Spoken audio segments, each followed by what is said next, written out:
Hello everyone and welcome to the first episode of Voice Acting Journey. I'm your host, Justin Taylor Luna, and I am here to do a few things with you. First of all, I'm here to learn. I'm here to learn with you.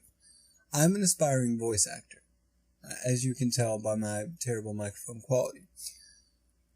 What these are here to do is to show you what I'm learning as I'm learning it. This was not my idea. I didn't steal this idea, but I didn't realize someone had already done this before me. So let me give a shout out to Eric Rivera, who had begun to give us his journey in April. If you don't like me, you can always go bug him. So first of all, let me explain what a voice actor is very quickly. You know when you go to the movies and the trailer comes on and there's that deep booming voice that tells you the premise of the movie? That's what a voice actor is. And what we do is we stay in super hot rooms and talk into a microphone and we tell you a story. That's what we do. That's what voice actors are. And we may do it in cartoons, we may do it in movie trailers, we may even do it in movies. And there's a lot of misconceptions about breaking into voice acting. You don't break into voice acting. You don't break into anything. There is no break-in. Breaking in really means doing the right things, getting in front of the right people, and getting your name out there. There's no breaking in. There's no luck involved. There's someone saw you, someone liked you, you have a job. Now, you have to have skill and talent. If you don't have those things, you can easily get those things. Well, not easily. You have to work hard and be determined, but you can get those things. A lot of schools have acting classes that you can take. If you're not in the vicinity of those acting classes, or you don't have the money for those acting classes, I, of all people, know how tight money is. I'm recording off a phone right now. I'm going to give you a few places you can go, a few people you can check out. First of all, you can check out voiceactingalliance.com, in which I am a member. And basically what that is, it's a community of people in the voiceover business. That doesn't necessarily mean voice actors. That can mean anybody. There's voice actors, there's animators, there's directors, there's writers, there's colorists. I mean, you've got everyone there. All walks of life, all ethnicity. Most of them are amateurs. There are a few pros and there are a few experienced guys. They'll let you know what you're doing, and it's free. There are wonderful people here on YouTube. If you just want to know more about certain people, there's a show called VO Buzz Weekly, hosted by Stacey J and Chuck Duran, that they interview voice actors and all the other people that I may have mentioned that hang out at Voice Acting Alliance, the directors, the writers, and all that.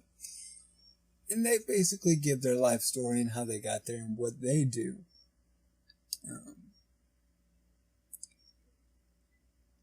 Bill DeWeese is wonderful for marketing and getting yourself out there, like I was talking about. He also does little 5-minute tips and tricks that, whether it be microphone technique or speech inflections for narration. He mostly does narration work. Crispin Freeman does animation at Voice Acting Mastery. He has his own podcast that would probably give you more information than I would. I have a list of people I'm reading off of. Excuse me. Pat Fraley is wonderful for animation. He was the voice of Krang in the 1980s Teenage Mutant Ninja Turtles. He was one of the first to really break down a character voice. He has books and things that you can buy to help you learn those impressions a little bit better. James Arnold Taylor has his own YouTube channel where he does a wonderful 1-hour special called Talking to Myself. He did it for the 6th annual Star Wars celebration where he talks about his life. and talks about the similarities between character voices that you wouldn't really get unless you were actively looking for it. Like, the similarities between Al Pacino and Christopher Lloyd are uncanny. Okay?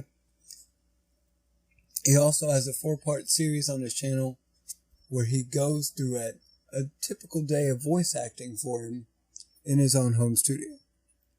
So if you ever get the chance, check that out. It's awesome. Okay? So, let's talk about me and who I am really quickly. Because I'm sure you don't want to hear about me, you just want to hear about what you came to hear, which is voice acting. I grew up in a musical family, okay? My father can sing and play instruments, and my mother can, and my grandparents, and basically everybody in my family has some sort of musical talent, okay? And I say okay a lot, I apologize.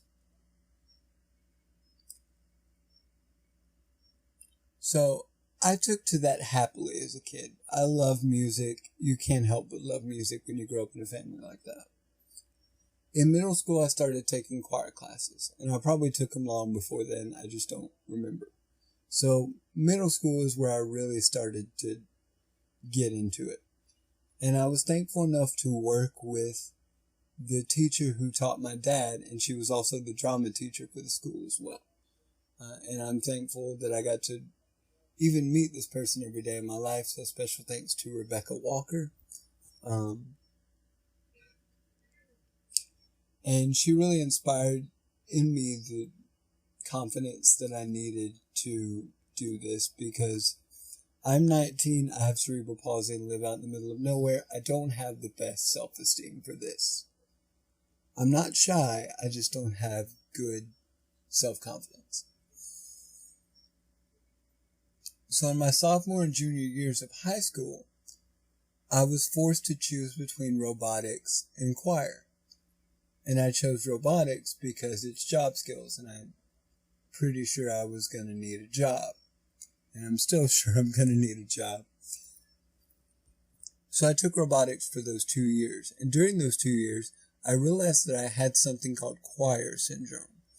And basically what that means is that I was on pitch when I sang, but nothing else was going right for me. So when I would listen to myself on playback, I had to get used to the sound of my voice when I talked first. And when I sang, it was even worse.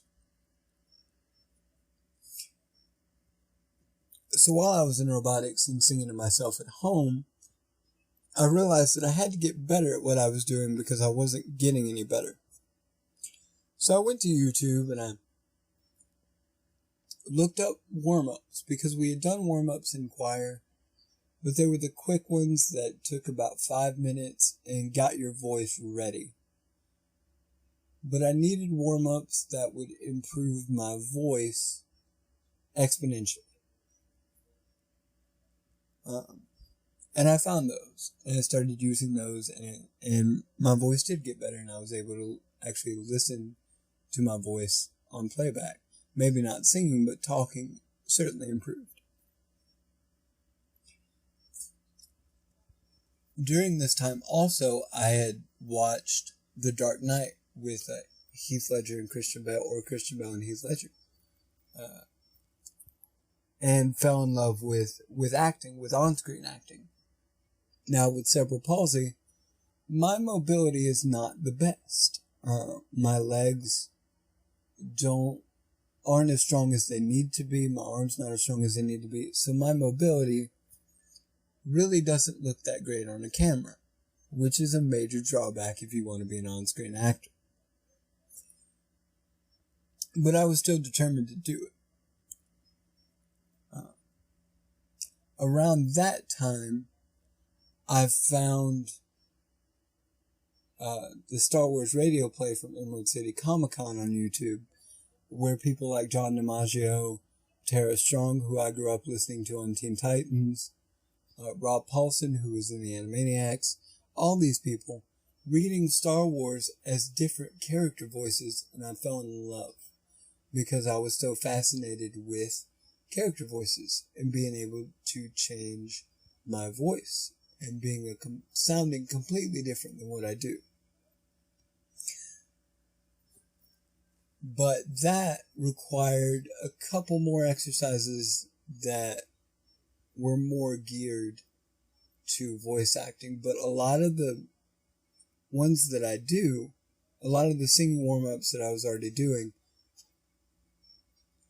transferred over to my voice acting warm-ups. By the way, if you want to see what these warm-ups are, I have a playlist on my channel that you can see. I do all of those exercises daily.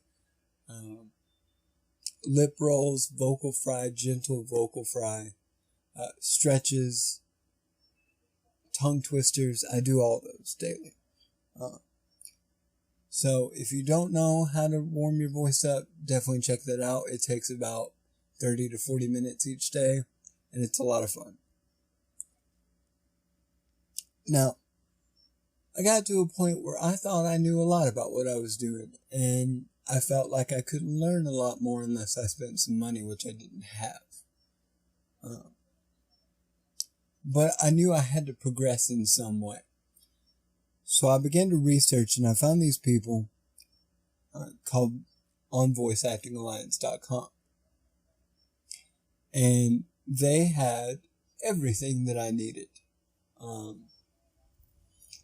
And they have work that they post that they create themselves, and they let anybody and everybody audition for it, as long as you can do a female voice, if it's a female part. Now, I've been on this website for about 2 months, and it's just a wonderful community. I can't recommend it enough. They really make you feel like you are really going to succeed in what you're doing. So if you have self-confidence issues, self-esteem issues like I do, get involved with these people. If you want to do this, get involved with these people, because they will make you feel like you are a winner. And that's really what we need. As long as you put in the hours and the hard work and the sweat and the tears, there's going to be a lot of sweat because it's hot. Okay? Booths are hot. I'm just going to let you know now. I don't know if anybody else has told you. Booths are hot. You're going to be in them for a long time. You are going to sweat. Get used to it. Once you put in that hard work, you are going to succeed. I can't stress it enough. You have to work hard. Richard Horvitz, who was the voice of Billy and Mandy in Invader Zim, he was quoted, and I know that voice, the documentary about voice acting. Let me say that one more time. I know that voice. If you have the chance, check that out as well. I'm going to paraphrase him. He said, 98 of our job is marketing, getting out there, getting in front of the right people, being where the major markets are. But the other 2%, where we can actually play and have fun, that's why I do this. A lot of your job is going to be getting yourself out there. Whether you're a professional or not, you still have to audition for parts. You're not going to be handed a lot of parts. Even though you were recommended, or the director wants you, or the writer wants you, you still have to audition like everyone else. Doesn't matter how big you are, or how big you think you are.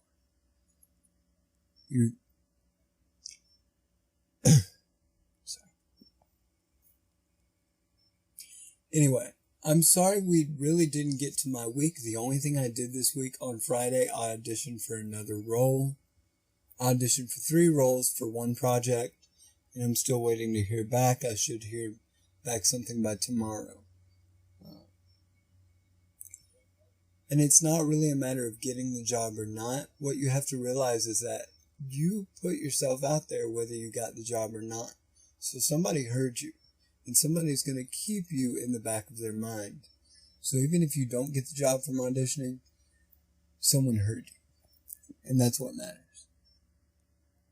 That's really all I did this week. This episode was mainly about what do you do, what are you doing, and what should you expect.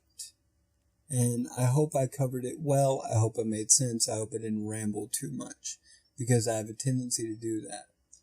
My fiance is mad at me because she proofread my whole script, and I've thrown it completely out the window. So I hope you enjoyed my off-the-cuff talking. If you didn't, I can most definitely write a script and stick to it next time. Let me know if there's anything that you want me to talk about, anything that you have questions about, whether it be technique or etiquette or just anything, even if you just want to talk to me about this.